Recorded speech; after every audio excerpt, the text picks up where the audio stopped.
আমি ফরিদা পারভিন সাথী আপনাদের মাঝে এসেছি সাথী চা পাতা নিয়ে।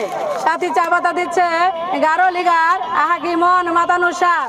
শহরের হাজীপাড়া এলাকার বাসিন্দা ফরিদা পারভিন সাথী স্বামী আব্দুল লতিফকে নিয়ে একসময় থাকতেন ঢাকায়, কিন্তু সংসারের টানাপোড়েনে 2017 সালে ঢাকা থেকে চলে আসেন ঠাকুরগাঁওয়ে।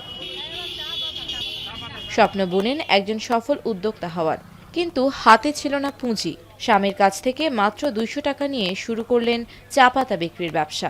200 টাকা দিয়ে 800 গ্রামের চা পাতা নিয়ে পায়ে হেঁটে বিক্রি করেন 224 টাকায়। সেই সাথে সাথে জীবন সংগ্রামের যাত্রা শুরু হয়।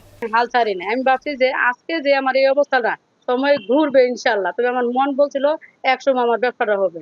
আর খিদার সময় আমি হোটেল গুলাতে যাই পানি পিপাসা মিটাইতাম পানি খায়া।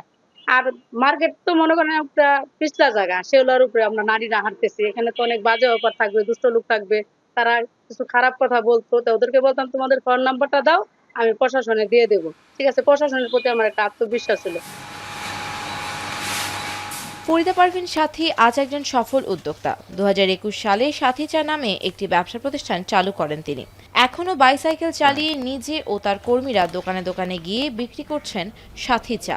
এখন শুধু ঠাকুরগাঁওই নয়, সাথী চা চলে যাচ্ছে দেশের বিভিন্ন প্রান্তে। সাইকেলটা দিয়ে আমি বিভিন্ন জায়গাতে চা পাতা দিই, কিন্তু কি কাজটা আমি করতাম একটু লম্বা টাইম, মানে সকাল 6টা বেরোতাম, খাওয়া দাওয়া সব আমি বাইরে করতাম, আর আপনার আসতাম রাত 11টা 12টা বাজে। এভাবে করতে করতে 21 সালে আমি ব্যাপারটা বুঝে যাই।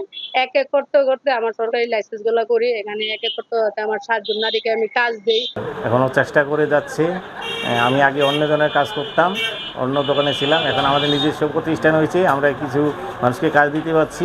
বাজারে সাথী চায়ের ভালো চাহিদা রয়েছে, কারণ এর গুণগত মান অনেক ভালো।